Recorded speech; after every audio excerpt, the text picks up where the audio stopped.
We need to also talk more about the financial markets. In my view, not in my view, but factually, we had a big bull market in bonds from 1981 until now.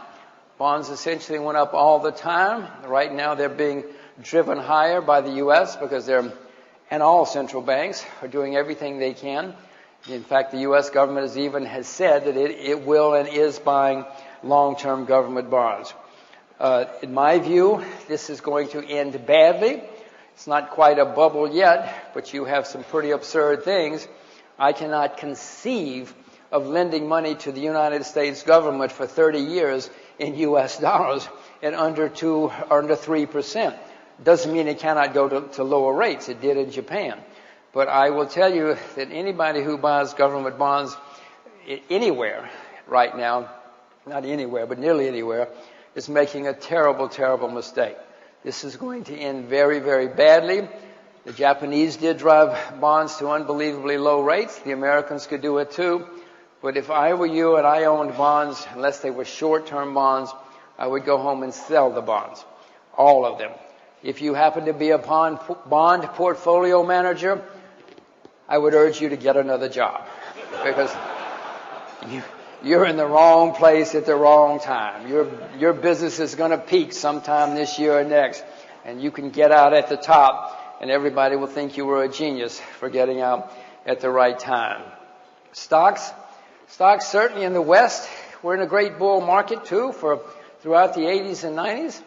In my view, that bull market has come to an end. That bull market ended in the year 2000. It's basically, we're at a big trading range, which will continue for years to come, and it might even get worse than a trading range.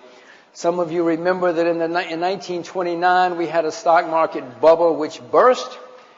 We were in the process of having a normal recession, and then the politicians around the world started making mistakes, starting in the U.S.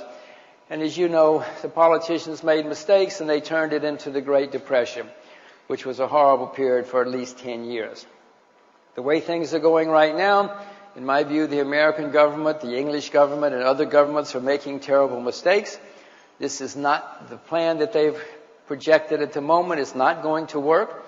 The idea that you can solve a period of excess borrowing and excess consumption with more borrowing and more consumption and destroying more balance sheets, to me, is ludicrous on its face. The Japanese tried it. It didn't work in the 1990s. The Americans tried it in the 70s. It didn't work. It's never worked. But that's, they're the ones doing it. And that's the path with which they have chosen.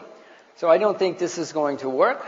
I would prepare yourself, if you are an equity investor, to be very worried about what's going to happen in the future and probably start getting out.